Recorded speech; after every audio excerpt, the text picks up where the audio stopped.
theme music anywhere. Siesta Ocho, and that means it's time for City Business, keeping us in the haps of what's going down at City Hall. Joining us, Fourth Ward Council person, Michael Halley. And Michael, how you doing today? Good to see you.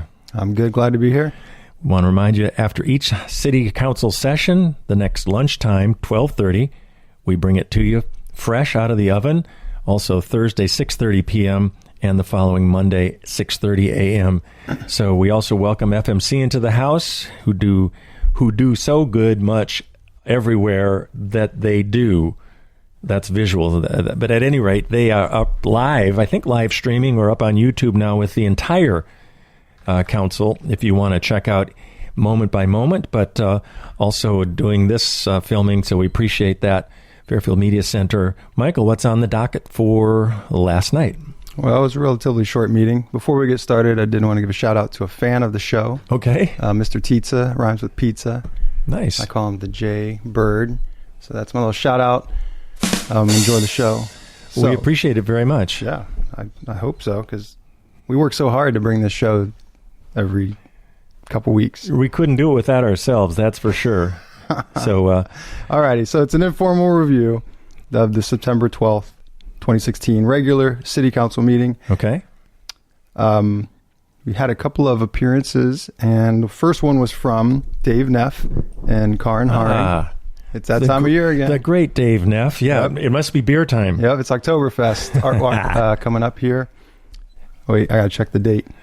I believe it's the 7th, but I want to make sure. Yes, because I think Saturday is October 1st. Yes. So October 7th, this is the 10th Oktoberfest. Wow. So it's pretty cool that they... A decade. Yeah. So something else is a decade. They're almost as old as us. Yep. We're one day older than them. There you go. So KRUU is about to celebrate 10 years. That's correct. Yeah. Oktoberfest 10 years. So a lot of great things started 10 years ago. By the way, that means we've been working with Art Walk the whole entire time that they've been doing this one. But that's right. Every month we bring, just like we do with City Business these days, we've been doing that from the very beginning with Art Walk, as they just shifted, of course, this past Art Walk with the new Fairfest model seemed to go very well. Yeah, it did. Good feedback and managed properly, and some great acts. Yep. I was glad to see good-sized crowds. Mm-hmm. So for that transition from free to large fence, we weren't sure how big that fence would be. It's a big fence. Yeah. They weren't joking around.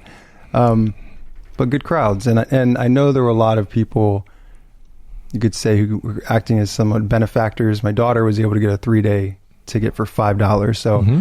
That's, as long as people continue to do that, then it brings people who may otherwise not be able to afford the ticket. And also a lot of great opportunities if people want to help out and volunteer to be able to get in. And Absolutely. I think talking with some of of course, KRUU didn't have a organizing role this year as we had the last 3 years getting it set up. When it switched formats, that was one of our conditions to keep it free. Nice to see that I believe the organizers felt that it was good and close enough to continue to build. And I know I've been hearing about some commissions saying one of the great things for marking a city is doing something like this. Of course, great food aspect that we have to the community as well. And that was combined. So, it's exciting for what's possible. Yeah. 4th annual, going on 5 next year. Exactly. So hopefully in a few more years, we'll be celebrating their 10th. That's right. And everybody, it's great to see good, solid events like that sustained. And I think, speaking of solid events, of course, the Italian Festival went on for, I think, 10 years. 10 years, yep. And then, so, but anyway, congratulations to everybody that made it out to that, and all the folks that made it such a big hit and a big success, because it's a lot of pistons firing, and right there at the convention center, I think it's good for the convention center as well. Yeah, it was. It was also our Central Park was very active. That's right, because that's where all the food vendors were the whole weekend. As part of Art Walk too, so nice combination. It was almost like a 3-day extended beautiful Art Walk in a sense. All right, so speaking of Art Walk, Oktoberfest Art Walk, every year they like to have a free horse carriage ride. That's right. They go down Main Street. I think then they go on either Briggs or Grimes, then back up Court, kind of do a little rectangle. So we approved them using, now they're not going to use the south side, because I guess now food vendors set up along the south side parking spaces. Okay. for Central Park. So instead, they'll be on the west side. That's where people get on and off. So if you want a free horse and buggy carriage ride, Deutschland style, it's Germany style, then come on down and Achtung. Get in line. They'll also have their beer garden. Can't be Oktoberfest without a little beer. So that'll be in the northwest. I'm not going to say quadrant because it's not a quadrant. It's a half a quadrant. So whatever that is, an eighth. An eighth-drant. So an it's just that last little triangle in the corner there. Right. That's where they do it. And so, as always, one of our council members says he supports the event, but just not the alcohol on public property. That's Mr. John Valinsky. Right. So he always just says, I like your event, but I'm going to vote no just for that portion of it. So pass 6-1. So get your Steins out and brush up on your Guten Tags, and we'll be ready for Oktoberfest. And don't forget your lederhosen, folks. Nope. This is that chance. Need those leather shorts. Alrighty. Another new event. So here we're starting something that could become tradition. Excellent. A lady by the name of Claudine Stanley. Sure. Who has a little shop. I can't remember the name of her business, but it has something to do with secretaries.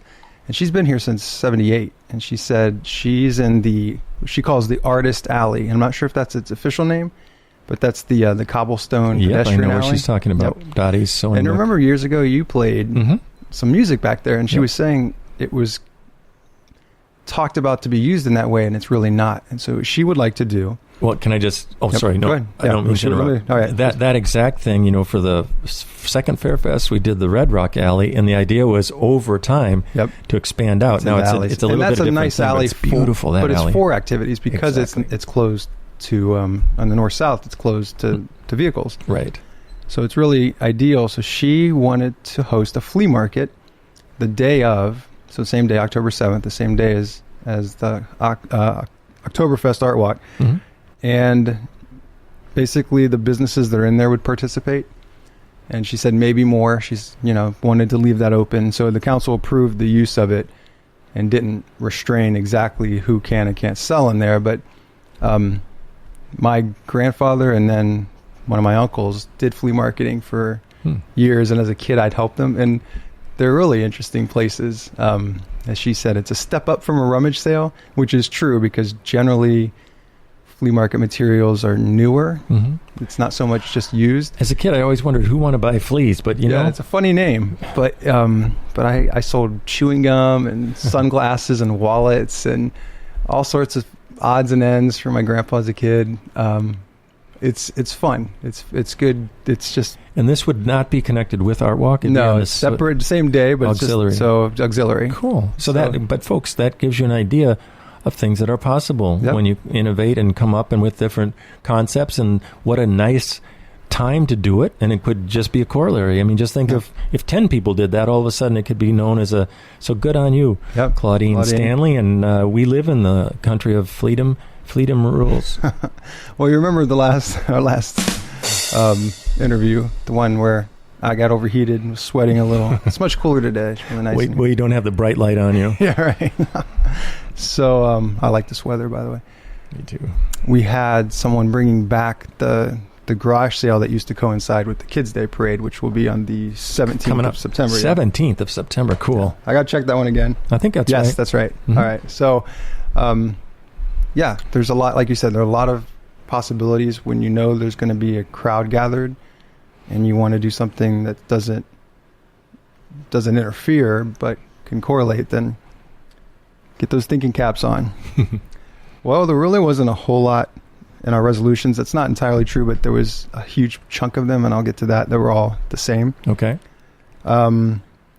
We set a couple of public hearings. We're going to finalize the North Campus Village Phase 5, which the City Council Economic Development Committee formed a certain kind of TIF, the tax increment financing policy, where a developer could go ahead and build infrastructure, and then once the properties are on the tax roll, create an urban renewal district, then collect the property tax as a rebate. So the city would not be paying up front, but they could rebate a portion of that infrastructure.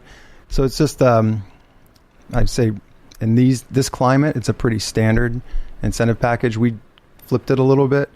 So a lot of cities will just put in the infrastructure at their own cost and then try to pay for it later with the increment.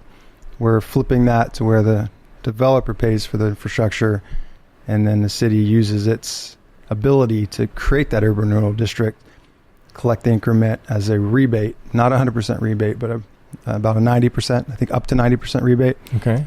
And then a 10% goes into low to moderate income housing projects. So that can be Habitat for Humanity or some other LMIs, they call it low to moderate income.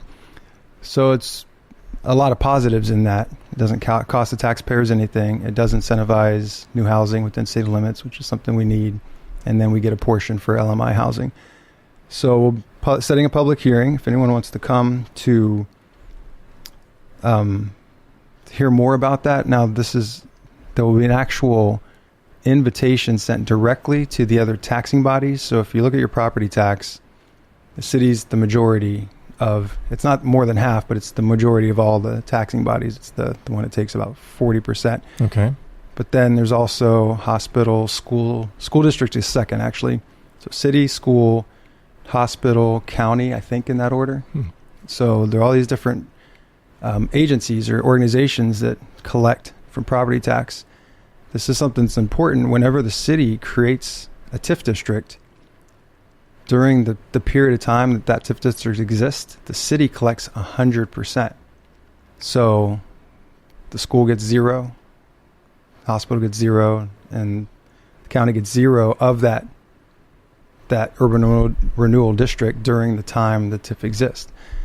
So they have a say. They can oppose it. And if the city were to try to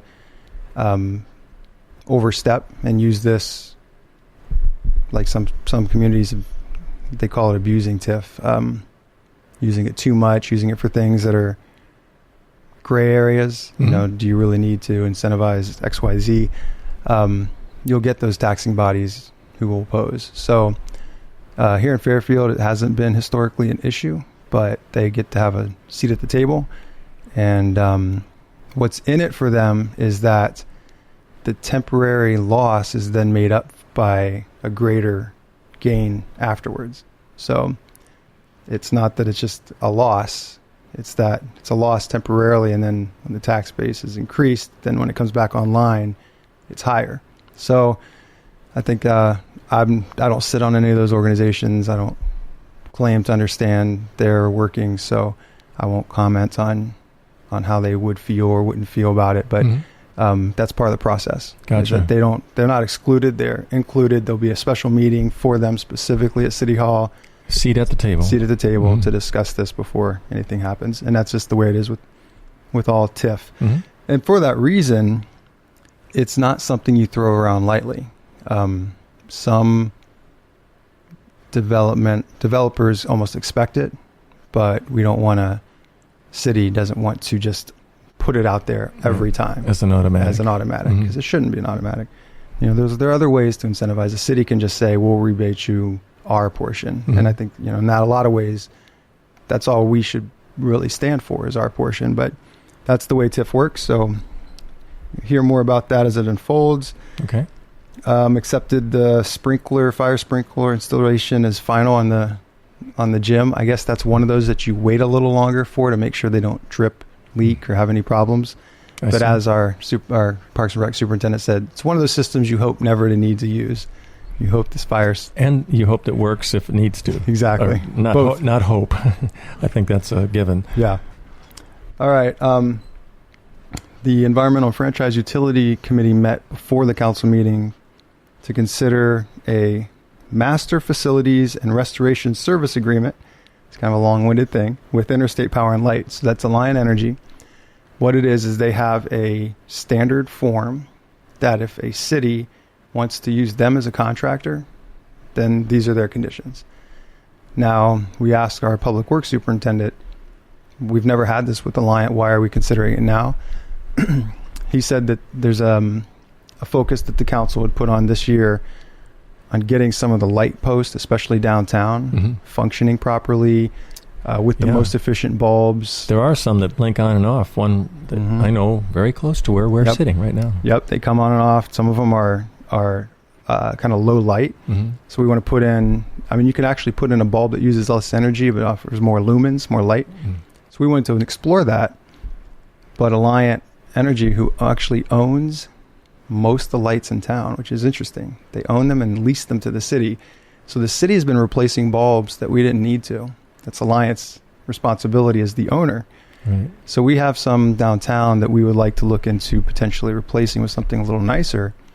Instead of the city purchasing, we could lease at a slightly higher price, a slightly higher quality light post that matches the other one. So that's one thing we're looking into. But during this process, our Public Works Superintendent, Daryl Biscard, discovered that he went to try to get some of the lights that weren't working, and found that the electrical connection was, he couldn't find it. Yeah. It's like the wires must have maybe got cut at some point, or something happened. And so he thought, okay, he said this last night, who better to reconnect it than the electric company? So in some cases, instead of hiring one of our private local electricians, Alliant would be the one who would know how to do it. And so you'd think it'd be their responsibility, since they were the owners, and they're leasing. If they're leasing, it seems like if it's leased, not owned, it would be the least they could do. Yep, if it's leased, not owned. But like I said, there are some that are owned by the city, like the new ones downtown. Those are ours. I see. The general, this isn't even true, but this is the rule of thumb that our superintendent Public Works used to say is, if they're wood, then they're Alliance. If they're metal, then they're the city's. Not exactly 100% true, 100%, but it's kind of true for downtown. So those are ours. I see. Those are mostly metal. Yep. And then some of them, we call them the dinosaur neck, the kind of brontosaurus-like. Yeah, I love those things. Yeah. Those are the ones that are burned out and not connected to anything. So it's a step in the direction of what citizens have been asking for. Can we get a little better illumination downtown? And we do know this town's all about enlightenment. God, I'm on fire today. Somebody, you really are. Somebody get me a wet towel, or maybe a wet noodle. All right. Sorry, this is Michael Halley. I'm going to take responsibility. I'm the weird one. James Moore here. KRUU-FM 100.1 on your radio dial, and also KRUU-FM.com on the World Wide Web machine. Fairfield Media Center if you want to check out the visuals. I say go easy on that in this case, but it's, this is the land of freedom, and you can do what you want. Fleas being the operative word today, flea markets. We'll be back to Michael Halley right here. Hey, takes all kinds in this world. All right. The next portion was rather tedious, but I resemble that remark. Yep. All right. Well, this is the city business. This is getting down to business. Thank you. So the city wants to extend sewer lines along Libertyville Road. Perfect segue. Yep. And so we need a lot. It's very, maybe it's going to be maybe 20 easements. Oh. And some are temporary and some are permanent. So the easement is a legal agreement that says, if it's temporary, it says we're allowed to dig up this area and bury our pipe. And if it's permanent, it's the area above the pipe where they can mow it and plant stuff, but we always maintain the right to access it, meaning they can't put a permanent structure on it, and whatever they plant there may get dug up. So they can plant, but they just have to be aware that's And so that's very similar to our right-of-way in town, where I have a beautiful big tree and some bushes, but if the city had to get to some pipe and they dug that up, it makes me feel sad to think about that beautiful oak tree being cut up. But if it happened, it happens because that's the city's right. And it wouldn't be the choice, but if it's necessary for certain reasons, and that's just the way that's the way it is. I was going to say the cookie crumbles, but that sounds too harsh. It's just the way the situation is with easements and this particular. So these easements are for each individual property. And they're not very big in most cases, and some are a little bigger. And so at our last meeting, we went into closed session, and this is we go into closed session whenever we're talking about a price that we're willing to offer on something, just like you would with if you're making a deal, you don't do that in public so that the other person can know what you're willing to offer. You do it in private, then you make it. And so they accepted. looks like 10 or 11. One we've set aside, we'll come back to, but so we just had to pass these individually. So over half of them anyway. Yeah, and so we named the property, the address, the property owner, the amount of the easement, with an extra $100 for the what was it, the assessment, not assessment, there was something that we had done. And then see if I can get one of these to open, and just had to go through it very systematically, because we talk about this as being transparent and just the way that the system works, so that it's all right there. The abstract, that's what it was. It was the abstract. We had to pay that $100 for everyone. So it's part of a larger wastewater system project, and the funds will come from the wastewater department. But this is just how it's done. So we moved on those. Then later in closed session, we talked about another property, and we'll talk about that once the agreement's there. But this is just how it's going to be a lot of this process. This wasn't even related to step 1 or step 2, which is these other projects that are in the motion. This is kind of a side project, but yeah, it's interesting just to think, that most of us have buried lines somewhere around our property that who knows how long they've been there, but this is fresh, it's new. There's some big heavy equipment. Kind of jumping ahead to our project update, but so those were passed. And then one of our project updates by Melanie Carlson from French Rent-A-Curs, you could tell she was geeking out as a engineer about some of this really large machines that were coming in to do. They're going to bore under, not to bore you. All right, I had to. I stole that one from you. If you want it back, you can have it. No, I deserve it. So they're going to bore under Highway 1, because the actual wastewater treatment plant is on the south side of the bypass. Gotcha. And all the town is on the north side. So got to go under to make that connection. That'll be done in the next month or so, I think. See, kids, sometimes it's good to be bored. There you go. All right. See, he wanted that one. I could tell. And then there'll be more. It'll start moving north from there towards Whittam Woods. And the trail will be closed in that area. So if you're wanting to do the entire loop trail, which I was really looking forward to when the autumn comes and the colors come out, just to ride the whole thing, there'll be portions where, as Gandalf would say, you shall not pass. All right. But now you can probably we're just going to keep going down the rabbit hole. You can probably sniggle around a little, though. Maybe. No? Some of it might be pretty big disruptions. Who knows? Or just turn back and go all the other way and not get satisfaction either way, but plenty of exercise. Yeah, lots of exercise. But how long will this project be going on? Well, they're going to try to get the trail reopened. I was going to say yet this year. But it just depends. But it kind of depends, because this other section was just, the county just yesterday approved another easement on their portion. Okay. So that the contractors they've got access off the south side of the bypass towards the wastewater plant, and now they have access on the north side, which is right by the trail. So there might be 2 locations, one where there was going to be a pipe dug that was closed the trail. This would be more machines actually getting on and off the trail and using the trail. I see. So bigger portion may be closing. I'm going to follow up on that, because we'll have more on that, I'm sure. Yeah, but then they have to put the trail back when they're done. Put it back the right way. That's part of their responsibility. So in a year, you won't even know anything happened. All right, last thing, I promise.